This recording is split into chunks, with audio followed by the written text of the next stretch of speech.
talking about the business of the Beatles. And this, to me, is fascinating. When they break up, right? And who knows who broke, everyone has a theory. I know. Who broke it up? John. John did. Yeah. And he tried to pin it all on you. No, I don't think anyone tried to pin it on you. It just came out that way. That's a long story.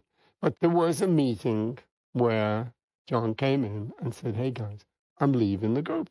Right. He was with Yoko. He'd found Yoko. And John loved strong women. Yes. His mother had been a strong woman. His auntie who brought him up had been a strong woman. And bless her, but his first wife wasn't. She'd once said to me, all I want is a sort of a guy who wants the pipe and slippers. Right. Come Stay home and do that. And I thought, whoa, that's not John. You got the wrong guy. So John had met up with Yoko, and even though we thought, oh, God, a bit intrusive, she used to sit in on the recording sessions, and we'd never had anything like that. Yeah. But looking back on it, you think the guy was totally in love with her. Yeah. And, you've just got to respect that. So we did, and I do. But this song fascinates me. And I thought it was kind of an attack. Not I kind of thought this, I know it.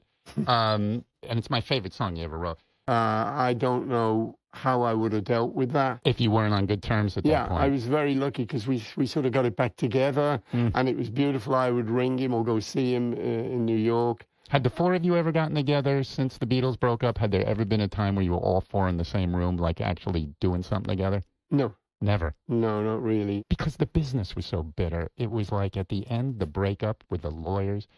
I heard a crazy story that, and I don't know if it's true.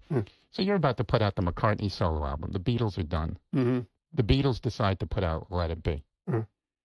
Ringo, this is crazy to me, comes to your house with a letter from John and George and Ringo saying you are not to put out your McCartney album at the same time we're putting out a Beatles album. But Ringo hand delivers this. I know. You took him and threw him right out of the fucking house. I did. Yes. I did. Yeah. Well, I don't blame you. It was bad enough that we were splitting up.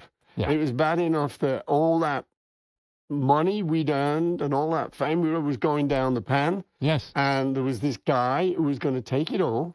And it was that close. Yes. And I was having to fight. I said, no, guys, we can keep it. We don't have to give it to this guy, And there's Ringo delegated to come around to me and tell me, because my release date was firmly fixed. Yes. And everyone knew this was the release date. So I was going, okay, well, this is okay. Yeah. And then they come around, Ringo comes around and he says, no, you won't. With his legal paper. Fuck off! Get out of my house! Oh, my God. And he did. And you must have Well, been... again, even that, we got it back together again. Yeah, I know. That's families for you.